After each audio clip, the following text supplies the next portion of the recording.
So this was an interesting hand. It looks like Assassinato kind of lost his mind a little bit here. Raise pre-flop and then bet the flop with 7-9 on King 5-4 with no backdoors or anything. I think sometimes it's really frustrating when you get check min raise like this. You know, you're just like, God, I know he could be doing this with such a wide range, and it's so bad for me. Alright, so we shove with ace queen here, we get called by fives. You know, like obviously I think both of us played our hands fine, and it looks like I'm gonna win the flip, so that's good. But you know, he certainly didn't make a mistake by calling, and obviously I didn't make a mistake by shoving ace queen. So yeah, I think sometimes it's a little too tempting to play back at these check min raises when, I don't know, maybe they just have it most of the time. You know, you're gonna get bluffed sometimes, and that sucks, but like they tend to just have it, and so, you know, maybe it's all right to not kind of spaz out against it. But you know, I certainly don't hate it. Like, if the guy has anything but a pair of kings plus, he's gonna have to fold it when Assassinato 3-bets the flop. Like, that's obviously a really strong looking raise from Assassinato. But and I agree with Assassinato shutting down after that. I think you have to shut down. I mean, you know, you can't just blindly fire the rest of your stack in, drawing dead, and cross your fingers the guy folds. So anyway, that was a good flip for us to win. We're back up to 30 big blinds.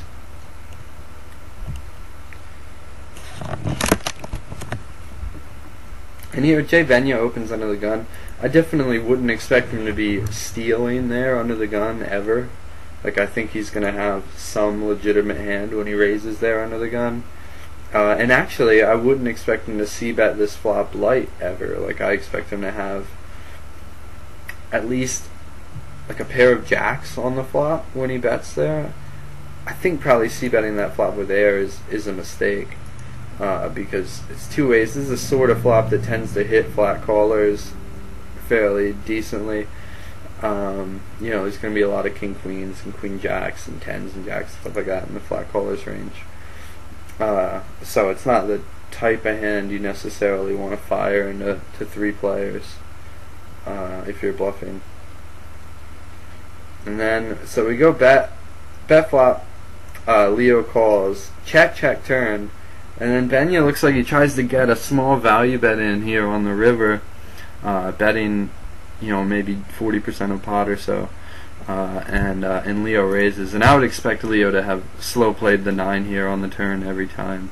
I'd be, or maybe, you know, obviously have even stronger than that, but I think at a minimum he'd have a 9 there. And I mean, it's a pretty cool turn check. I'm not sure with his image if he maximized value there. Maybe if he bets turn, he gets Benya's whole stack. But you know, who knows? But I definitely think Benya had something there, and folded it on the river. I wouldn't expect him to be trying to bluff the river against, you know, the sort of unknown big stack. I think that's, you know, like, typically not the most winning proposition. I really like all the Brazilian rails. I think they're a lot of fun. I was in PCA this past year, and on my day one of the PCA, I guess there were a lot of Brazilians playing, so randomly you would just hear like cries of "Vamos" go up through the room, and it would sort of bounce through the different tables. It was pretty fun. But I like those guys. I think the Brazilians have like a really strong poker community, and we get an unlikely walk here, which is nice. And community is pretty important in poker because, you know, obviously it can be a tough game a lot of the time. If it folds to us here, we'll raise on Belaboxy. Again, it's like I think we win the blinds a decent amount of the time, and the times that he does elect a flat call, we have a hand that can improve, like isn't complete garbage. So we would steal there.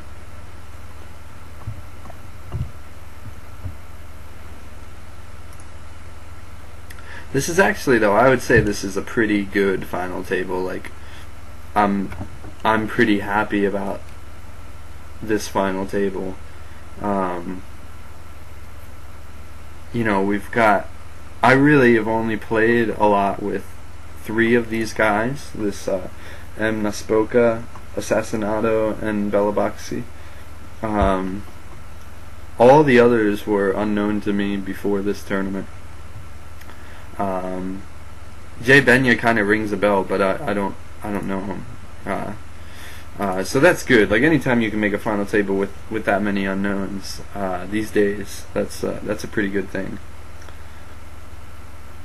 I probably won't record the whole final table. Of course, that's being optimistic that I would make it through the whole final table. We'll see. I'll probably record for the next 15 minutes and have an hour-long recording, and then just leave that. Or I should say a 55-minute long recording, just because the 5-minute downtime is pretty boring.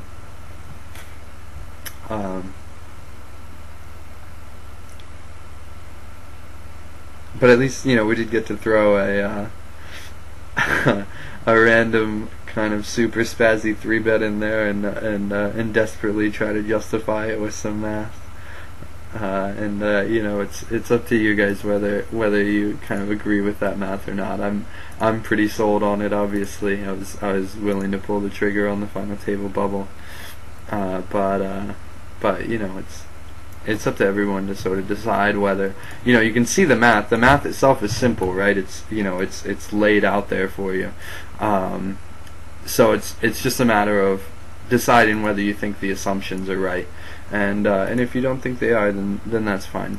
But I obviously do. So we open here. We have an ace blocker. We're opening on the button. So we steal the blinds there a pretty big percentage of the time. Something I talked to my students about, and I think is like a pretty important theory to maybe remember, is when you're stealing the blinds. Here we're gonna fold. If this were a late position open, like say it was his cutoff and our big blind, I would shove here.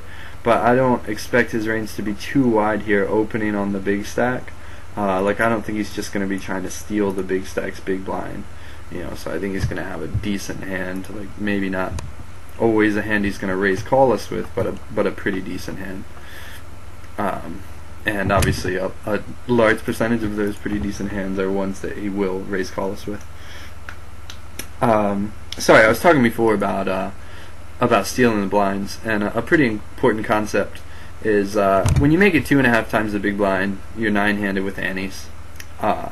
You're essentially like betting the size of the pot to win the pot, right? There's about, right now it's 8-16, and there's about 40k in the pot pre-flop. I think it was 38-4.